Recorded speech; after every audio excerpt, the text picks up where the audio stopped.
খুনের আশঙ্কা করছেন খোদ শাসক দলের কাউন্সিলর। মালদায় তৃণমূল কাউন্সিলর তিনি রাজনৈতিক চক্রান্তে খুন হয়ে যাওয়ার আশঙ্কা করছেন এবং সেই আশঙ্কা প্রকাশ করেছেন। তার বক্তব্য, রাজনৈতিক চক্রান্ত হতে পারে এবং তাকে খুন করার একটা চক্রান্ত পরিকল্পনা চলছে, এমনটাই আশঙ্কা মালদা তৃণমূল কাউন্সিলরের। পুরাতন মালদার 19 নম্বর ওয়ার্ড, এই ওয়ার্ডেরই কাউন্সিলর।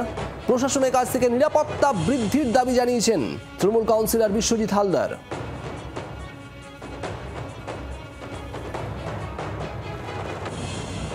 যারা দুষ্কৃতী, আমি আবার বলছি, তাদের কোনো রং হয় না, তারা কোনো দলের কর্মী না, তারা নিজেদের স্বার্থে সবকিছু করে।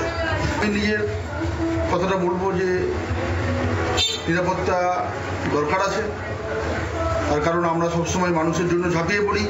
রাত বিরাত যে যখন জাগে তখন আমরা সেখানে পৌঁছাই। এখন কার মনে কোন সিদ্ধান্ত আছে, কোন রাজনীতির আমি শিকার হব, সেটা তো বলা যাচ্ছে না।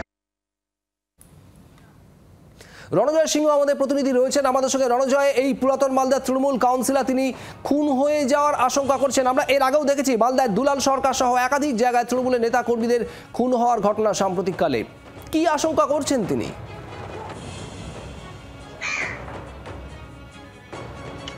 শুভদীপ, প্রথমে বলে রাখি, এই বিশ্বজিৎ হালদার হচ্ছেন মৃত দুলাল চন্দ্র সরকারের অত্যন্ত ঘনিষ্ঠ কর্মী ছিলেন এবং সম্প্রতি তাকে তৃণমূল কংগ্রেসের শ্রমিক সংগঠনের সভাপতি করা হয়েছে জেলার, এবং যে কারণে কিন্তু তিনি আশঙ্কা করছেন যে তার উপর রাজনৈতিক ষড়যন্ত্র হতে পারে এবং তিনি খুন হতে পারেন।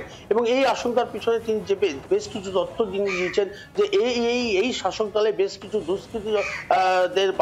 দুষ্কৃতীদের দুর্বৃত্তায়ন বেড়েছে এবং যে কারণে কিন্তু দুষ্কৃতীরা যে কোনো সময় টার্গেট করতে পারে এই ধরনের রাজনৈতিক দলের নেতাকে। যেহেতু তিনি এখন এই মুহূর্তে তৃণমূল শাসক দলে রয়েছেন, তৃণমূল শিবিরে রয়েছেন এবং তৃণমূল কংগ্রেসের শ্রমিক সংগঠন যে রয়েছে আইএনটিইউ, তার সভাপতি রয়েছেন। ফলে বিভিন্ন সময় তার ক্ষেত্রে দেখা গেছে তিনি বিভিন্ন রাজনৈতিক যে কর্মসূচি রয়েছে সেখানে যখন যাচ্ছেন তখন তিনি লক্ষ্য করেছেন বেশ কিছু দুষ্কৃতী তাকে ফলো করছে এবং সেই ফলো করার ফলে তার মনে আশঙ্কা জেগেছে যে তাকে খুন করে দিতে পারে। কারণ তার যে জনপ্রিয়তা তৈরি হচ্ছে, এলাকায় তার যে প্রভাব বৃদ্ধি পাচ্ছে, সেই বৃদ্ধি পাওয়ার ফলে তৃণমূল কংগ্রেসের একাংশ যারা নেতা রয়েছেন তাদের মনে শঙ্কা হতে পারে, তাদের রাজনৈতিক ভবিষ্যৎ অন্ধকারে চলে যেতে পারে, যার ফলে কিন্তু এই ধরনের সম্ভাবনা থেকে তারা এই বিশ্বজিৎ হালদারকে খুন করতে পারেন, এমনটাই কিন্তু তিনি আশঙ্কা করছেন। এই বিশ্বজিৎ হালদারের যেমন আশঙ্কা করছেন, ঠিক পাশাপাশি কিছুদিন আগে তৃণমূল কংগ্রেসের চেয়ারপারসন চৈতালি ঘোষ সরকার তিনিও বলেছেন তৃণমূল কংগ্রেসের একাংশ কিন্তু যারা দুলাল চন্দ্র সরকারের সঙ্গে সরকারের খুনের পিছনে রয়েছে, নেপথ্যে রয়েছে, তাদের পরিবারকে তাদের খুনের সঙ্গে অভিযুক্তদের কিন্তু সাহায্য করা হচ্ছে। ফলে তৃণমূল কংগ্রেসে রয়েছে, তৃণমূল কংগ্রেসের অভ্যন্তরীণ যে মণ্ডল প্রকাশ্যে আসছে নির্বাচনের আগে আসন্ন। আমরা এর আগেও দেখেছি যে দুলাল সরকার খুনের পর বারবার করে আক্রান্ত হয়েছেন মালদার শাসক নেতারা। আপনাদের মনে থাকবে ইংরেজ বাজারের ঘটনা, কালিয়াচক, বৈষ্ণবনগর এবং মানিকচকের ঘটনা, সেখানেও। আর এই পুরো পরিস্থিতি নিয়ে বিজেপির কি বক্তব্য, খুব স্বাভাবিকভাবে কটাক্ষ করেছেন বিজেপি নেতারা, শোনাবো। আজকে বাংলায় কেউ সুরক্ষিত নেই, আজকে পুলিশ প্রশাসন পুরো ব্যর্থ।